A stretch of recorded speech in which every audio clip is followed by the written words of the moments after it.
नाज़रीन, ब्रेक के बाद एक दफ़ा फिर आपको खुशामदीद कहते हैं इस प्रोग्राम में। और अब बात करते हैं सेठी साहब कौन से लोग हैं जो पार्लियामेंट के अंदर मौजूद हैं या थे, इनकी शुगर मिल्स हैं। क्योंकि आज भी मुझे एक फ़ोन आया जिसमें उन्होंने कहा जी कि सियासतदानों के साथ बड़ी ज़्यादती है, आप प्रोपोर्शनेटली बताएं कि वाकई कितने लोग हैं कितने नहीं हैं। तो सेठी साहब आज जरा थोड़ा क्लियर करके हम बता देते हैं लोगों को। नहीं, देखिए, जो 84 मिल्स हैं पाकिस्तान में, और मेरा ख्याल 1 साल 2 मुशर्रफ के ज़माने में पाबंदी रही है, अभी तक है पाबंदी है नई शुगर मिल, मगर कैपेसिटी को बढ़ाने के ऊपर पाबंदी नहीं है। तो अगर मेरी एक मिल है या 2 मिल्स हैं या 3 मिल्स हैं, तो मैं नई मिल के लिए इजाजत नहीं लेता, मैं उन्हीं में अपनी कैपेसिटी बढ़ा लेता हूं, 3 की जगह पे 4 बना लूं तो वो बन सकती है। तो मतलब है फ्रॉड है ना, ये जो पॉलिसी है, ये फ्रॉड पॉलिसी है। जिसको कैपेसिटी के लिए इंपोर्ट की इजाजत देनी थी, चुप करके दे दी, जिसको नहीं देनी थी नहीं दी। दूसरी बात यह कि उनके ज़माने में एक चीज़ अच्छी थी मुशर्रफ के ज़माने में कि उन्होंने ज़ीरो टैक्स रजीम रखी हुई थी। मतलब ये है कि जो चाहे इंटरनेशनल मार्केट से की शुगर इंपोर्ट कर ले। मगर जब से सियासतदान वापस आए हैं तो इन्होंने 25% उसके ऊपर एक किस्म का टैक्स लगा दिया था, ताकि उसको रेगुलेट कर सके, ताकि यहाँ 25% और प्रॉफिटेबिलिटी बढ़ सके। अब बात यह है कि कौन लोग हैं? देखिए, ये शुगर मिल कोई नई चीज़ तो नहीं है। जब भी कोई नई हुकूमत या पार्लियामेंट में आई है, या फौजी हो या किसी और की सिविलियन हो, जो लोग पार्लियामेंट में बैठे होते हैं ना, वो अपने आप को शुगर मिल के लाइसेंसेस दिलवाते रहे और शुगर मिल्स लगाते रहे। तो अगर मैं आपको आज की सूरत हाल बताऊं तो वो ऐसे लगेगा कि जैसे कि ये वो लोग हैं जो आज की नाम हम पहचानते हैं।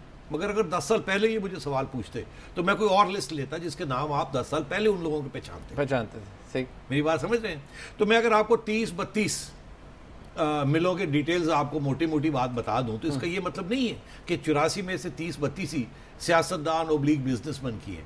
ये बिजनेसमैन, सियासतदान, इनकी अगर आप मेरे से पूछें तो ये कम से कम 60 to 70%, मतलब 50-60 मिलें ऐसी जरूर होंगी जो प्योर पॉलिटिक्स एंड बिजनेस की जो मिक्स है, जो का फ्रंटमैन के जरिए या अपने दोस्तों के जरिए या शेयर्स रख के ये सारा जो खाता है ना, ये सियासी खाता है। अब पूछिए क्यों ये सियासी खाता है? बना कैसे सियासी खाता? क्यों सारे सियासतदान पार्लियामेंट में आगे शुगर मिल जाओ जी, शुगर मिल जाओ। ये एक्चुअली रीस जिसे कहते हैं ना, ये PML के जमाने में ये शुरू, पाकिस्तान मुस्लिम लीग जब होती, पाकिस्तान मुस्लिम लीग ज़्यादा था, या उसके बाद अब नून बनी, या AP, अब ऑल पाकिस्तान भी बन गई, क्यू भी रही, सब कुछ रहा। आप जनरली राइट विंग मुस्लिम लीग की बात करें, जिसका फौजियों के साथ भी ताल्लुक रहा है और जमहूरियत के साथ भी रहा है, और मतलब इन बिटवीन भी रहा। तो मोस्टली इनके ज़माने में ये शुगर मिल सैंक्शन हुई। बेनज़ीर भुट्टो साहबा के ज़माने में भी हुई। गालबन अब अगर 84 मिल जाए तो 6-7 ऐसी हैं या 5 जो पीपल्स पार्टी, जरदारी साहब मोहतरमा, इन लोगों के भी शेयर्स हैं उसके अंदर, और इनके दोस्तों के भी हैं, जैसे स्पीकर ऑफ नेशनल असेंबली है फहमीदा मिर्जा साहिबा, जुल्फ़िकार मिर्जा साहब, वो और इनके दोस्त हैं। और कुछ तो शायद कुछ तो ऐसी मिल्स जिसमें जरदारी साहब का डायरेक्ट इंटरेस्ट भी है।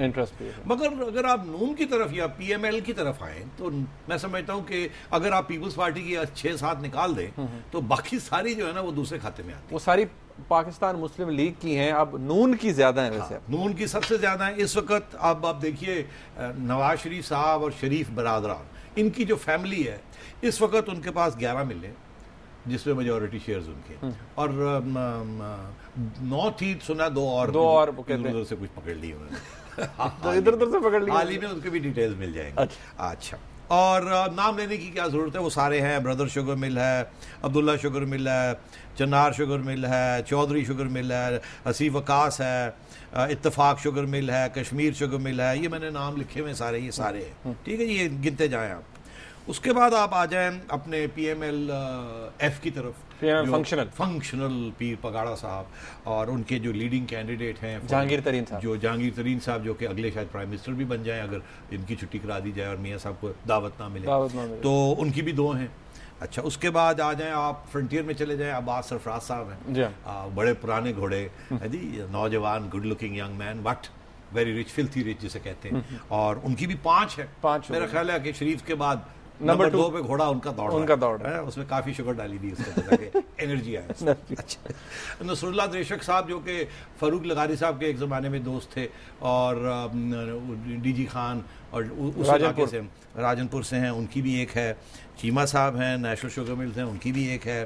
फिर अपने अब हमारे हारून अपने ब्रदर जनरल साहब के बेटे जनरल अख्तर अब्दुर्रहमान साहब, जनरल अख्तर अब्दुर्रहमान जो DG ISI भी रहे हैं एक ज़माने में, और उनके बेटे हारून अख्तर और हमारे दूसरे हमायूं अख्तर, उनकी भी एक आध मिल है।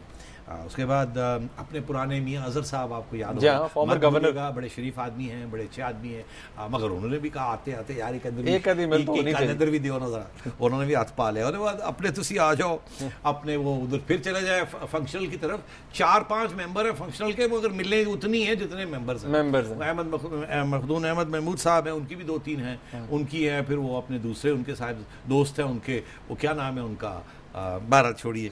फिर इसी तरीके के साथ लाइन चलती रहती है। पीपल्स पार्टी की भी है 6 के करीब, पीपल्स पार्टी की 6 हैं, PMLN की 11 है, PML जो Q और F मिला मिलू के उनकी कोई 15 के करीब है, और ये कोई टोटल 32, तो ये मोटी मोटी बन जाती है। तो ये होल्डर्स हैं। इसलिए जब पंजाब गवर्नमेंट कहती है होल्डर्स, इन्हें सब ने कुछ ना कुछ किया होगा ना, ये हो नहीं सकता, चक्कर चलाया होगा। हाँ, जो कि स्मार्ट है इनमें से, उन्होंने कुछ ना कुछ पीछे रख के और थोड़ा सा मैनिपुलेशन की होगी। अच्छा, अब कैसे पता लगे की है कि नहीं की? इल्जाम लगाना तो बड़ी बुरी बात, पर बड़ी सीधी सी बात है। फेडरल बोर्ड ऑफ रेवेन्यू ये सारे शुगर की सेल के ऊपर एक GST लगा हुआ 16%। उन्होंने एक प्राइस फिक्स की हुई थी कि आप 28 रुपए की या 35 रुपए की या 28 रुपए की बेचेंगे और उसके ऊपर 16% देंगे और फिर रिफंड मिलता है उसका। तो अब अर्ज ये है कि ये जो GST की जो कलेक्शन है, अगर ये फेडरल बोर्ड ऑफ रेवेन्यू वाले जाके सब शुगर मिल्स के रिकॉर्ड देख लें, तो अगर तो इन्होंने 28 रुपए के ऊपर बेची हुई है तो पता चल जाएगा ना कि जी 28 रुपए के ऊपर बेची है तो 16% इतना है, इतना टैक्स दिया होगा इन्होंने।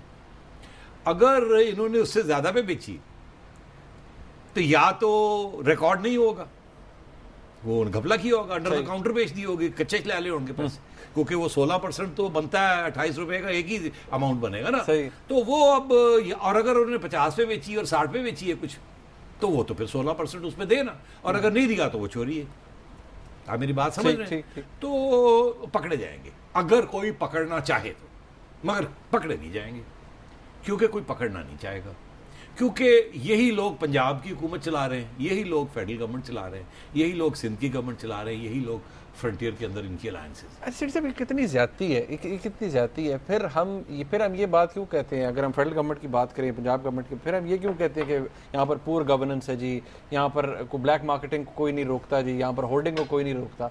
हम खुद उस गेम के we are part and parcel दिन। नहीं तो आपकी सारे जो रूलिंग तबका है, जो इस मुल्क की हुक्मरानी करता है, ऑपोजिशन में हो या हुकूमत में हो, तो वो सारे मिले हुए हैं। और फेडरल बोर्ड ऑफ रेवेन्यू के चेयरमैन साहब कहते हैं कि जी ये है, और बड़े धंधन आते हैं। किया क्यों? वो तो कहते हैं टैक्स, अगर आप हिंदुस्तान में होते तो वहाँ सेंट्रल बोर्ड CBR है, CBR की टीमों ने अब तक रेडे मार के ना वहाँ, और 1 सेकंड के अंदर लोगों को गिरफ्तार कर लेना था और पता करना था किसने सेल्स टैक्स दिया, किसने नहीं दिया, कितना दिया, क्यों दिया, इतना क्यों नहीं दिया, इतना कच्चे में पकड़ा गया, ये दे वुड हैव अनअर्थड इट। और अगर शहबाज शरीफ साहब पंजाब के सूबे के चीफ मिनिस्टर बैठे हुए हैं, अगर वो ये चाहें कि ये कीमत 10 दिन के अंदर अंदर गिर जाए, तो 10 दिन 2 दिन के अंदर उन्हें उनकी CID, उनकी अपनी एसोसिएशन से उन्हें पता चल जाएगा उनके कौन से मेंबर्स होल्ड कर रहे हैं। हो सकता है खुद भी कर रहे हो, मुझे नहीं पता। और अगर साफ है, शफाफ है, तो फिर पकड़े जो लोग कर रहे हैं।